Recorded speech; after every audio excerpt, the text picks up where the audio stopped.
Ram Ram. UPSC, देखो UPSC को ये माना जाता है कि इसकी कोर तैयारी आपकी आंसर राइटिंग है। मतलब कि अगर मेंस में तुम बढ़िया लिख रहे हो तो इसका मतलब यूपीएससी के एलिजिबल हो, तुम अच्छा लिख पा रहे हो। क्योंकि जिसकी भी लेखन योग्यता बेहतरीन है, मतलब जो बढ़िया लिख लेता है, उसके लिए यूपीएससी एकदम बिल्कुल रामबाण है, वो आराम से क्रैक कर सकता है। क्योंकि सबसे ज़्यादा इसमें लिखना ही माना गया है। क्योंकि जब भी हम इंटरव्यू किसी के भी सुनते हैं वो यही कहते हैं बस कि तुम लोग कोशिश ये किया करो कि एग्ज़ाम को तुम कैसे पूरा कर सकते हो, बस तुम कोशिश ये करो सारे उत्तर लिख जाएं तुम्हारे, इतने ही प्रयास तुम्हारा होना चाहिए। ठीक है, तो उसके पीछे रीज़न तुम समझ ही सकते हो यार कि लिखने का तुम्हें ज़्यादा प्रैक्टिस करनी पड़ेगी।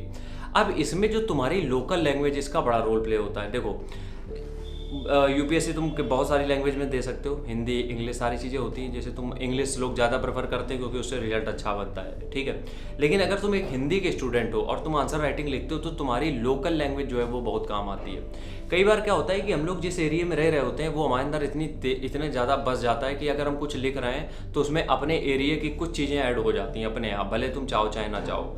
जैसे कि कोई केस है तुम्हारे यहाँ का, मतलब कोई मान लो तुम स्टडी के ऊपर कोई वो बना रहे हो, कोई केस स्टडी है जिसके ऊपर तुम आंसर लेकर रहे हो। ठीक है, तो उसके बीच में तुम्हारे खुद के लैंग्वेज के एक दो वर्ड जरूर ऐड हो जाते हैं, बिल्कुल ऐड हो जाते हैं। तुम जा करके देख लेना, ये बिल्कुल प्रैक्टिकल चीज़ बता रहे हैं कि जिस एरिया से तुम आते हो, तुम्हारी भाषा हम मान लेते हैं अवधी है। ठीक है, तो तुम्हारी कहीं ना कहीं वो लैंग्वेज उसमें पेपर में दिखी जाएगी। और ये मेरा पर्सनल ओपिनियन है, लेकिन इसको फॉलो तभी करना जब एक दो बार प्रैक्टिस सेशन में कर लो, लोगों को दिखा के कि अगर उनको अच्छा लगे तब।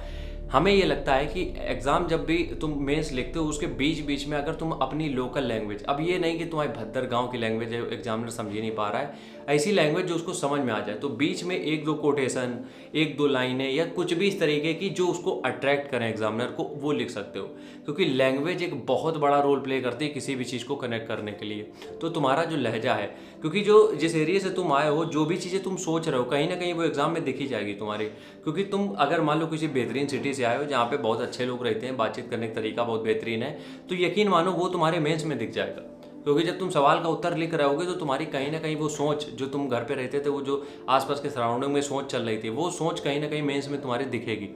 और मेंस में दिखेगी, इसका मतलब कुछ ना कुछ तो अट्रैक्टिव होगा, क्योंकि लोग सब सेम लिख रहे हैं। लेकिन ये चीज़ें यार ऐड ऑन तभी करनी है तुम्हें अपने एग्जाम में जब तुम प्रैक्टिस सेशन में, जब भी तुम वो प्रीवियस ईयर पेपर लगाते हो या फिर मॉक टेस्ट लगाते हो या फिर लिखते हो आंसर मॉक वाले, वो तुम जब किसी एग्जामिनर को दिखाते हो अपनी कोचिंग के और वो बोल देता है कि सही है, ये चीज़ें तभी फॉलो करो। ये नहीं हमने बोल दिया तो अभी से लगा के लिख दोगे जाके, फिर बाद में हमें गाली दोगे, तो उससे मतलब नहीं है। हम बस इतना कहना चाहते हैं कि क्योंकि यार उसको भी बहुत कॉपियाँ एग्जामिनर को चेक करनी है, तो अगर वो बोर होने लगेगा तो वो ज़्यादा देर टिकेगा नहीं तुम्हारे साथ, मतलब कि तुम्हारी कॉपी में।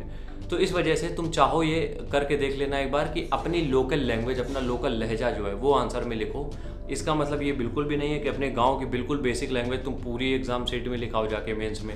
हम यहाँ पे कुछ कुछ कोटेशन की बात कर रहे हैं, कुछ कुछ लाइंस की बात कर रहे हैं, हमने पूरा पेपर नहीं कहा है लिखने के लिए। ठीक है, राम राम, जय हिंद।